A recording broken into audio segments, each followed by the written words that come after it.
ছাত্র জনতার গণ আন্দোলনে শেখ হাসিনার সরকার পতনের ১ মাস পূর্তিতে শহীদ মার্চ কর্মসূচি পালন করছে বৈষম্য বিরোধী ছাত্র আন্দোলন।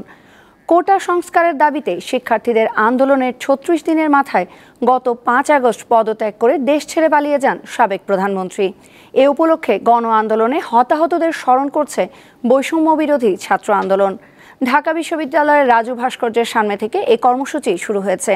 শহীদ মার্চ ঢাকা বিশ্ববিদ্যালয় থেকে নীলক্ষেত, সায়েন্স ল্যাব, ধানমন্ডি, মানিক মিয়া অ্যাভিনিউ, ফার্মগেট, কারওয়ান বাজার, বাংলা মোটর, শাহবাগ ও রাজু ভাস্কর্য হয়ে কেন্দ্রীয় শহীদ মিনারে গিয়ে শেষ হবে। এই মুহূর্তে শহীদ মার্চ কর্মসূচিতে আছেন আমাদের সহকর্মী মেহেদী হাসান। তার কাছ থেকে জানবো সবশেষ তথ্য। মেহেদী, এই মুহূর্তে আপনারা আসলে কোথায় আছেন, আর শহীদ মিনারে তাদের কোনো কর্মসূচি আছে কি?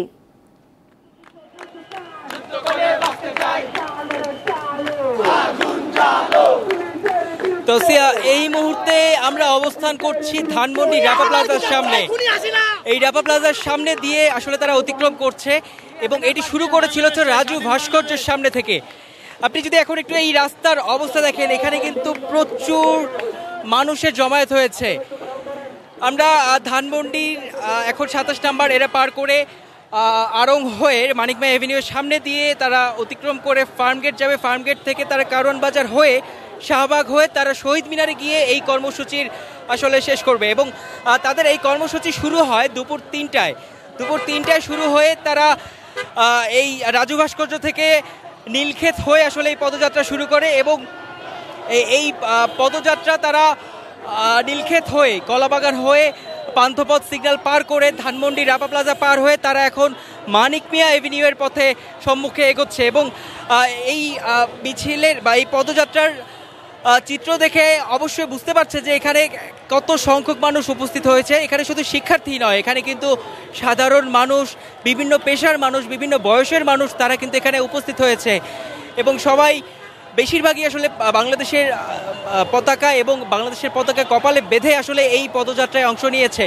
তাদের এই পদযাত্রার উদ্দেশ্য হচ্ছে এই জুলাই এবং আগস্টে যতজন মানুষ এই আন্দোলনকে কেন্দ্র করে আহত হয়েছে, নিহত হয়েছে, বিভিন্নভাবে তারা প্রতিবন্ধীও হয়েছে এবং তাদের এই সব কিছুর ত্যাগের যে বিনিময়, এই বিনিময়ে তাদেরকে আজকে স্মরণ করা হচ্ছে এবং জানেন যে গত আগস্ট মাসের ৫ এই তাদের লং মার্চ টু ঢাকার তোপের মুখে পড়ে কিন্তু আসলে শেখ হাসিনা সরকার গণভবন থেকে পালিয়ে যেতে হয় এবং এই ৫ তারিখের পর আজকে সেপ্টেম্বরের ৫ তারিখে পুরো ১ মাস পূর্তি উপলক্ষে এবং এই পুরো আন্দোলন জুড়ে যতজন মারা গিয়েছে, আহত হয়েছে এবং তাদের সবার স্মরণে এই পদযাত্রা তারা করছে এবং তাদের এই পদযাত্রায় বিভিন্ন বয়সের, বিভিন্ন শ্রেণী পেশার মানুষ যেমন অংশগ্রহণ করেছে এবং তাদের সাথে কিন্তু বিভিন্ন রকমের প্ল্যাকার্ড রয়েছে, তারা বিভিন্ন রকমের স্লোগান দিচ্ছে।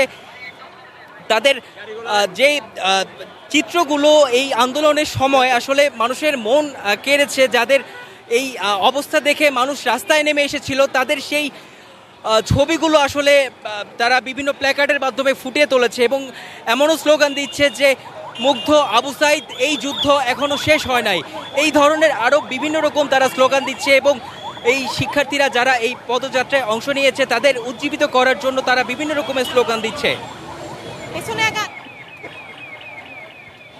তাহলে দেখতেই পাচ্ছেন রাপা প্লাজা থেকে প্রথম একটি অংশ কিন্তু সামনে এগিয়ে গিয়েছে এবং পরে আরও কিন্তু পর্যায়ক্রমে এই পদযাত্রায় যারা অংশগ্রহণ করেছে তারা কিন্তু এগিয়ে যাচ্ছে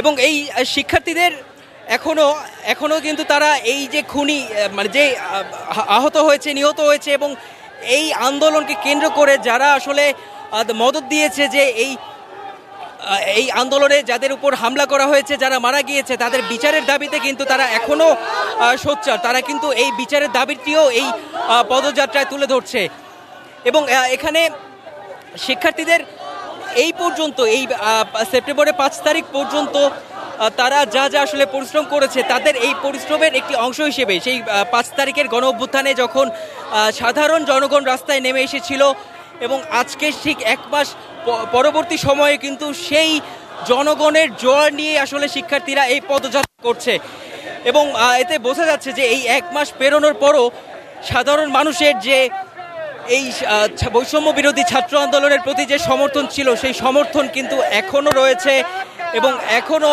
এই বৈষম্য বিরোধী ছাত্র আন্দোলনের ব্যানারে সবাই কিন্তু আসলে এই পদযাত্রায় অংশ নিয়েছে এবং এই মিছিলের অবস্থা দেখে আপনি বুঝতেই পারছেন যে কত সংখ্যক মানুষ এই পদযাত্রায় অংশ নিয়েছে।